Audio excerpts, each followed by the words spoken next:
पहिल्या सेमी मध्ये लढत पाहायला मिळते. कोण होतोय बैलगाडी मालक फायनलला फायनलचा मानकरी कोण काही क्षणामध्ये पाहायला मिळते.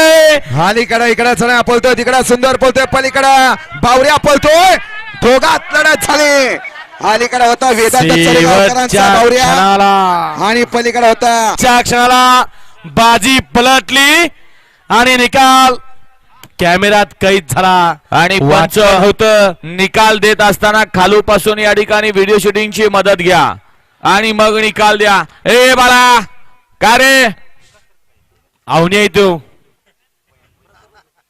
शेवटच्या 100 फुटापर्यंत चित्र वेगळं होतं आणि शेवटच्या 100 फुटामध्ये या ठिकाणी बाजी पलटून दाखवली का.